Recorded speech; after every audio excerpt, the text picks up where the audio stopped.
خوتي خواتاتي اهلا وسهلا مرحبا بكم يا جماعه الخير مساء الخير عليكم زول الفلاوين والسلام عليكم. Nous sommes le 25 décembre 2023 et c'est un grand jour en Algérie parce que voilà, un président de la République a voulu, donc Abdelmadjid Tebboune, reprendre une tradition qui s'était arrêtée à l'époque de Houari Boumediene. C'était effectivement Houari Boumediene qui était le dernier à avoir prononcé un discours devant une assemblée constitutive en Algérie, ou là une assemblée constitutionnelle, ou là une sorte de parlement en Algérie. À l'époque, c'était pas l'Assemblée nationale et populaire, c'était pas le Conseil de la Nation. Alors Lyon, il y avait donc Abdelmadjid Tebboune qui est parti à Club des Pins. Il a réuni donc une session il a convoqué une session extraordinaire des deux chambres du Parlement. C'était au Palais des Nations. Abdelmadjid Tebboune donc a prononcé un discours, on a vu une cérémonie. Il y avait donc l'hymne national, des versets du Coran, tous les hauts responsables de l'État étaient présents, le président du Parlement, Brahim Boughali, le Premier ministre, Adel Arbaoui, le président de la Cour constitutionnelle, Omar Belhaj, le chef d'état-major de l'armée, Saïd Chengreha, le directeur du cabinet, Boualam, le bras droit du président Abdelmadjid Tebboune. Il y avait un décret donc qui a été publié le 19 décembre 2023, c'est le fameux décret présidentiel 23-462 qui a institué donc une nouvelle tradition politique en Algérie. Comme c'était arrêté depuis le dernier, c'était effectivement c'était comment on appelle ça, c'est Houari Boumediene, c'était le dernier qui a prononcé un discours devant une assemblée d'élus, là une assemblée constitutive, constitutionnelle. Je sais pas, à l'époque c'était très différent de l'Algérie, l'Algérie à l'époque était très différente. Bon, plusieurs choses m'ont marqué. D'abord, ce discours n'était pas diffusé en direct. J'ai pas compris pourquoi. Franchement, ça m'a intrigué au début. J'ai vu Nahar, Chourouk, Algérie 24 News. Personne n'a fait de diffusion en direct. L'arrivée d'Abdelmadjid Tebboune au Palais des Nations a été diffusée en direct. Ensuite, l'hymne national, les premiers versets du Coran. Coupé. Un snuff discours était. Au moment où je vous parle, on a des extraits. On a des extraits de ce discours et on n'a pas eu de discours entier, intégral. Il n'a pas, encore une fois, il n'a pas été encore publié par l'APS, par exemple, l'agence de presse gouvernementale de l'État algérien. Mais d'ores et déjà, on peut analyser ce qui a été dit dans le discours d'Abdelmadjid Tebboune. Abdelmadjid Tebboune a parlé encore une fois de la lutte contre la corruption. Il a donné un chiffre, nous avons récupéré selon lui l'équivalent de 30 milliards de dollars de fonds détournés. Ça, c'est un autre sujet, nous allons l'analyser à part, parce qu'il dit que le travail se poursuit pour récupérer les fonds détournés vers l'étranger. Il en parle beaucoup parce que c'était sa principale promesse de campagne en décembre 2019. Et dès qu'il est arrivé à la tête de l'État, fin décembre 2019, il a parlé de dialogue. Le dialogue est important. Je fais du dialogue avec les Algériens et les Algériens, un élément fondamental pour la construction d'une nouvelle Algérie. Il a dit que je ne pouvais pas rester insensible à l'appel de millions d'Algériens en parlant de ce qui s'est passé en décembre 2019. Il a dit que l'effort national béni de notre fier peuple et la création et la cohésion, entre le peuple et les membres de l'armée nationale et populaire ont contrecarré les plans des conspirateurs et ravivé le rêve d'établir une nouvelle république fière de son passé et tournée vers l'avenir. Il a parlé de ses 54 engagements qu'il avait promis d'appliquer lors de son premier mandat présidentiel, qui s'achève. Enfin, il a dit beaucoup de choses. Le discours, c'est quoi son objectif? En fait, l'objectif, c'est qu'Abdelmadjid Tebboune veut dresser son bilan. Il veut témoigner, il veut associer les parlementaires et les sénateurs et leur dire j'ai fait des choses, je suis un président différent de mes prédécesseurs, notamment de Abdelaziz Bouteflika. Il prépare donc le terrain pour son deuxième mandat. D'autant plus que d'après des sources qui ont assisté, d'après des sources à Alger, nous avons parlé à certaines sources qui avaient leur connaissance parmi les députés et les sénateurs qui étaient au Palais des Nations. Il aurait eu des sénateurs et des députés auraient scandé ou auraient demandé à Abdelmadjid Tebboune de briguer un deuxième mandat. Donc, en quelque sorte, c'est une cérémonie pour préparer l'opinion publique et la scène politique algérienne à la volonté d'Abdelmadjid Tebboune de briguer un deuxième mandat. Je dis à Abdelmadjid Tebboune, ما تضيعش وقتك يا سي تبون، اصدم كونك في حال كما نقولوا هنا في الجي كون سبع وكوني. Tu veux faire un deuxième mandat, dis-le clairement. Je veux faire un deuxième mandat, je veux rester encore président. Ce n'est pas illégal ni immoral au stade actuel, du point de vue de la constitution algérienne, du point de vue de la loi constitutionnelle et du point de vue de la moralité politique. Il est légitime de la part d'Abdelmadjid Tebboune de briguer un deuxième mandat. Donc ce serait con. Celui qui va vous dire Abdelmadjid Tebboune n'a pas le droit de faire un deuxième mandat, c'est complètement con. Ce n'est pas à nous de décider. Celles et ceux qui devront décider, ce sont les Algériennes et les Algériens. On a Abdelmadjid Tebboune, on peut raccourcir ton chemin. Clame, dis tu veux, t'acceptes, tu veux faire un deuxième mandat, mais en contrepartie, dis si tu veux faire un deuxième mandat, il faut que les Algériennes et les Algériens te le cautionnent. Ce n'est ni à l'armée, ni à la presse, etc. qui vont te le cautionner. Ils acceptent le principe d'une compétition électorale libre et indépendante. Moi, c'est tout ce que je demande. Moi, je ne suis pas dans cette radicalité, il faut empêcher le deuxième. Ce n'est pas à moi d'empêcher le deuxième mandat. Celui qui doit empêcher le deuxième mandat, c'est le peuple, par la voie des urnes. Moi, le rêve, qu'est-ce que j'ai comme rêve pour cette année 2024? Je rêve d'un pays serein, où les transitions se décideront par les urnes, qui est le processus politique le plus fiable pour imposer une certaine configuration politique qui serait fidèle aux aspirations du peuple.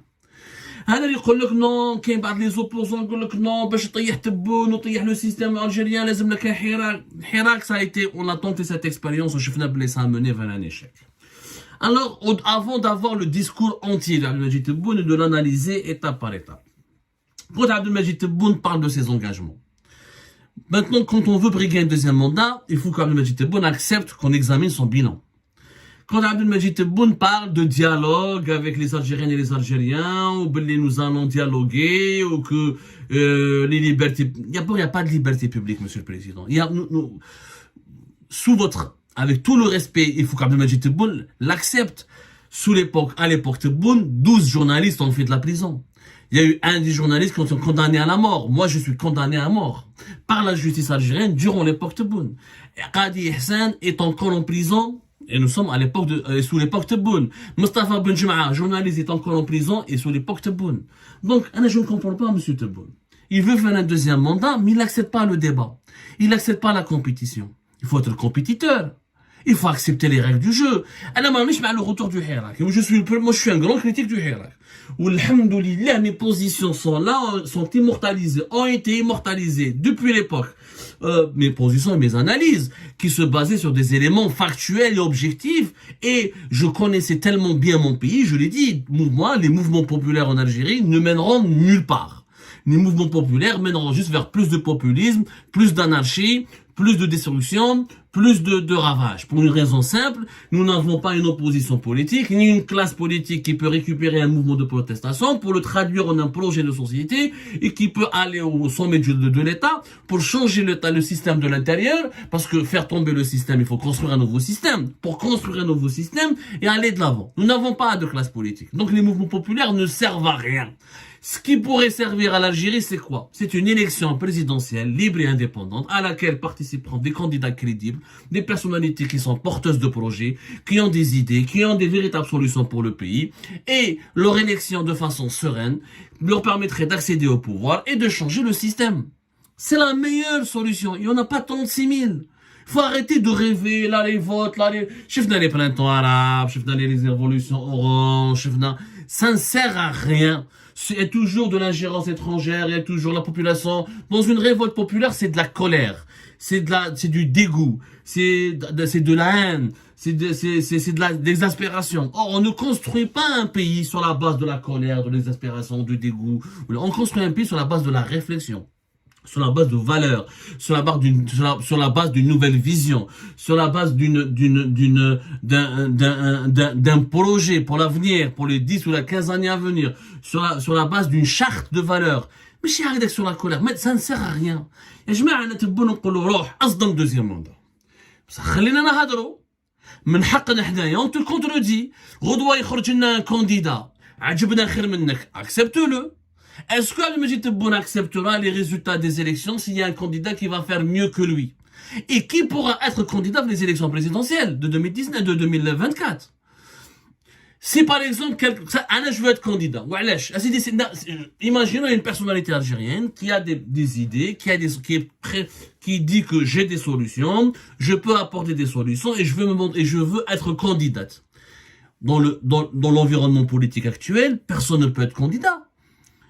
Nous vivons dans une dictature, il n'y a pas de dialogue, monsieur Tebboune. Il n'y a pas de dialogue, il n'y a pas de presse libre et indépendante, il n'y a pas de partis de l'opposition qui peuvent s'exprimer, les prisons sont remplies de détenus politiques, les journalistes sont emprisonnés ou la condamnés à l'exil ou la condamnés à mort, il n'y a pas les conditions requises, ni pour le dialogue, ni pour entamer une élection. Mais on n'a aucune possibilité d'organiser, même les élections locales, on ne peut pas. Qu'est-ce que c'est qu'une élection? Une élection, c'est quoi? C'est un débat d'idées. C'est une compétition électorale. C'est un affrontement d'idées, de programmes et de personnalités et de profils et de mentalités différentes pour aboutir à une direction générale vers laquelle le pays doit se diriger. C'est tout. Or, le pays, il n'y a pas pour avoir des idées à exprimer, il faut avoir des médias, il faut avoir des partis qui sont agréés, il faut avoir la possibilité de faire un meeting, il faut se déplacer à travers le pays sans être harcelé ou interdit par les services de sécurité, il faut avoir la possibilité de s'exprimer, de parler, de faire de la politique. Or, il n'y a plus cette possibilité de faire de la politique. Et malheureusement, ça c'est la tache noire du bilan de Tebboune. C'est que Tebboune nous a imposé un système totalitaire qui n'a pas été mais chez Erdogan, il a imposé le totalitarisme, mais il a construit la Turquie. Durant ces 20 dernières années, la Turquie, elle est devenue parmi les 30 pays les plus riches du monde.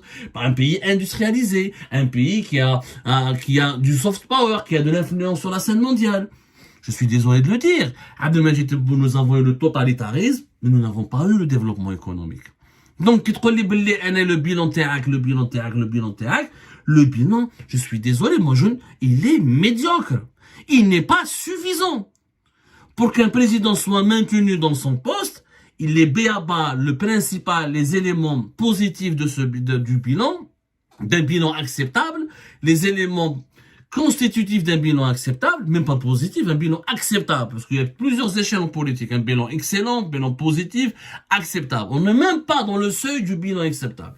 Cherté de la vie, inflation galopante et historiquement élevée, et l'une des plus élevées de l'histoire de l'Algérie depuis l'indépendance, depuis 2001. Depuis 2021, l'inflation, les salaires n'ont jamais été aussi faibles en Algérie. Le chômage n'a jamais été aussi élevé.